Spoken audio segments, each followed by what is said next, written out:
A4 size paper है, ठीक है। साइज सबको समझ में आ रहा है, ये A4 साइज पेपर, ये A4 साइज यही पेपर है, बिल्कुल देखो बराबर ये है ना A4 जनरली फोटोकॉपी में अपन यूज़ करते हैं, ठीक। ये A4 साइज का हमने पेपर लगाया 1 2 3 4, यहाँ पर भी लगाया 1 2 3 4, यहाँ पर भी लगाया 1 2 3 4 एंड 1 2 3 4, यानी A4 साइज के 4 पेपरों को हमने एक लाइन से क्या कर दिया, जमा दिया। तो टोटल A4 साइज के कितने पेपर लगेंगे, 16 पेपर, ठीक है ना, 4 इधर और 4 इधर। ये जो बड़ा पेपर बनता है A4 साइज पेपर के 4 बाई 4 यानी 16 पेपर लगाने के बाद, इन 16 पेपर्स को हमने पीछे से क्या लगा दिया, टेप लगा दिया, सेलो टेप लगा दी।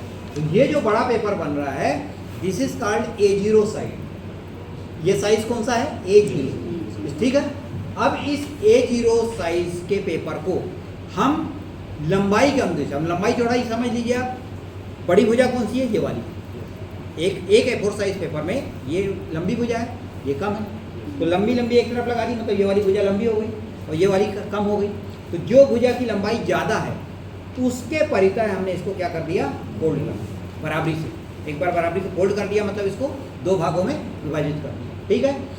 एक बार फोल्ड करने के बाद जो साइज आपको मिल रहा है, ये साइज देख रहे हैं, फर्स्ट फोल्ड में हमको ये साइज मिला, therefore it is called A1।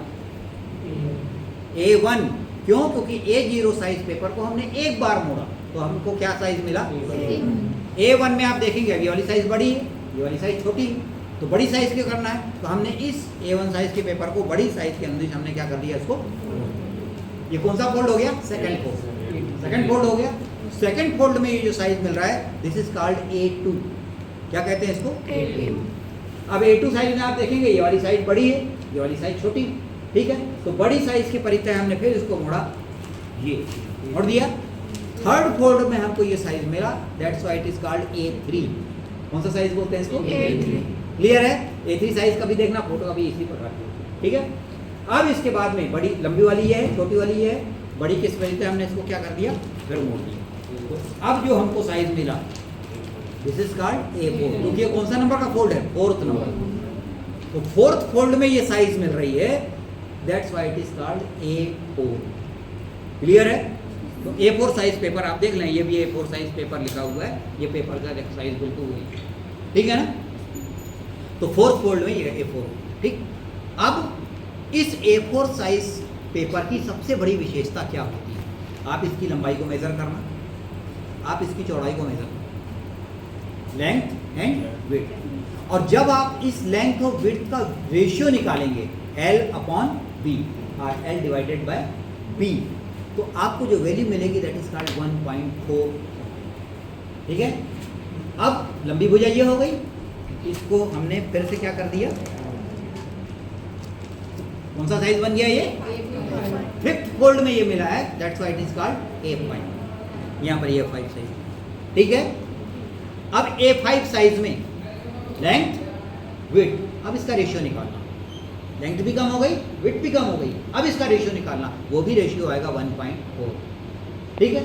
इसके बाद में ये भुजा लंबी हो गई, ये छोटी हो गई, अब इसके बाद में इसको फिर इसको मोड़ दिया, कौन से नंबर का फोल्ड है, 6th number, this is called A6।